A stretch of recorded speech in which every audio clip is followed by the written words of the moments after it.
YouTube రామరాజ్యం channel ప్రేక్షకులకు నమస్కారం. ఈరోజు ప్రధాన అంశం పుట్ట గుట్ట.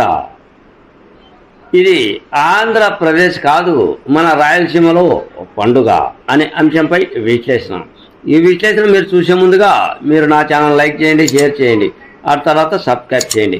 మీరు నా ఛానల్ లైక్ చేసి, షేర్ చేసి, సబ్స్క్రైబ్ చేయడంతో పాటు ఇంకా నలుగురితో సబ్స్క్రైబ్ చేపిస్తే ఇదే వీడియో 10 నుంచి 20 మందికి చేరేందుకు మీరే అవకాశం కల్పించినట్టు ఉంటుంది.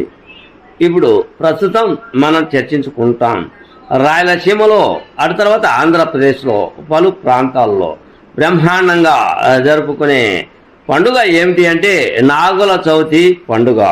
ఈ నాగుల చవితి పండుగను ముఖ్యంగా మహిళలే ఎక్కువగా జరుపుకుంటూ ఉంటారు. ఎక్కడైతే పుట్ట ఉంటుందో అక్కడికి వెళ్ళి పాలు పోసే ప్రయత్నం చేస్తూ ఉంటారు. ఎక్కడైతే శివుడు ఉంటాడో గుట్టలో, అదే కొండల్లో, అక్కడికి వెళ్ళి స్వామిని దర్శించుకునే ప్రయత్నం చేస్తూ ఉంటారు. పుట్ట గుట్ట, అక్కడ పాలాభిషేకమే, అంటే పుట్టలో పాలాభిషేకమే.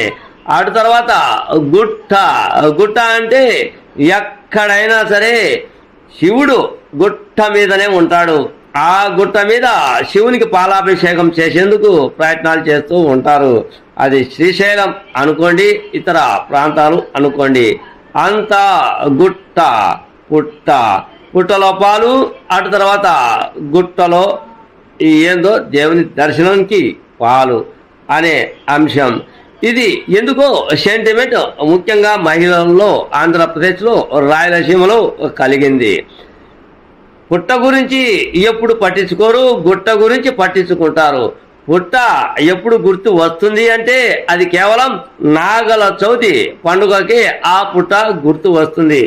ఆ పుట్టలో పాలు పోసేందుకు మహిళలు క్యూ కడుతూ ఉంటారు. గుట్ట అంటే అది సామాన్యమే. అది ఏ గుట్ట అయినా సరే శివుడు ఉండేది గుట్టల మీదనే, కొండల మీదనే దర్శనానికి వెళ్తూ ఉంటారు. చెప్పాను కదా శ్రీశైలం అని. కానీ గుట్ట వేరు, పుట్ట వేరు. పుట్టలో పాలు వేసేందుకు ఎందుకు మహిళలు ప్రతి పండుగకు ప్రయత్నం చేస్తారు అంటే ఆ పండుగే నాగల చవితి పండుగ అనేది మీకు చెప్పేందుకే ఈ చిన్న సారాంశం. అనేదా ఇది ఎవరిని తప్పులు పట్టడానికి, ఎవరిని ఉద్దేశించి ఈ వీడియో చేయలేదు. తప్పులు ఉంటే క్షమించగలరు. మీ సీనియర్ జర్నలిస్ట్ జరంగల కృష్ణయ్య. నమస్తే.